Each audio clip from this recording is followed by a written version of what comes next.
Köşede kalan köhne iller, sessiz otaqda döyünən baş, uduzmuş bir oyun kimi mən.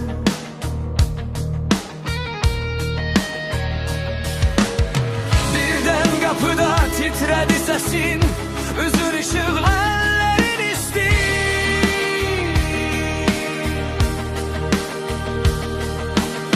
Heç nə demədən dəyişdi hər şey, sanki bir yazdı yenidən məni.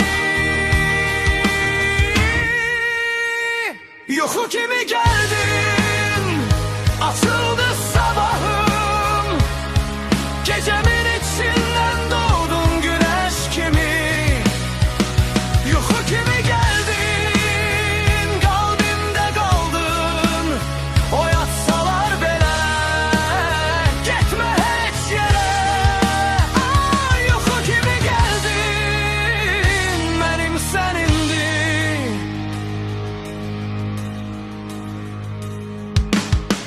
Qırıq planlar, yarım qalan söz,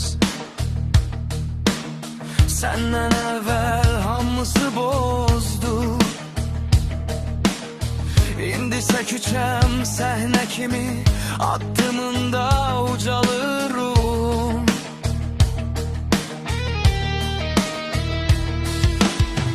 Gözün gözümə deyir inan, dodağın çəkir bütün qaranı.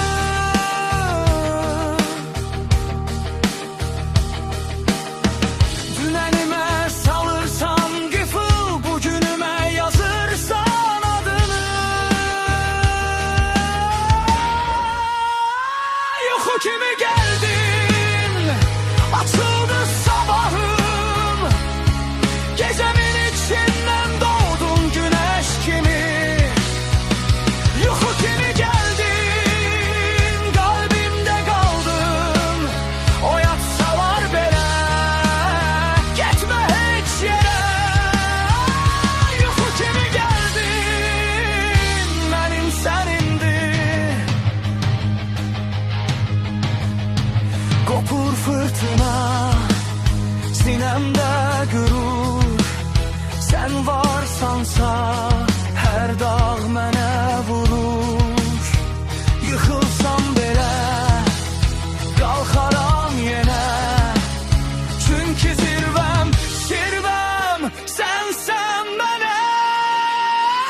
Yuxu kimi gəldin, açıldı sabahım, gecəmin içindən doğdun güneş kimi.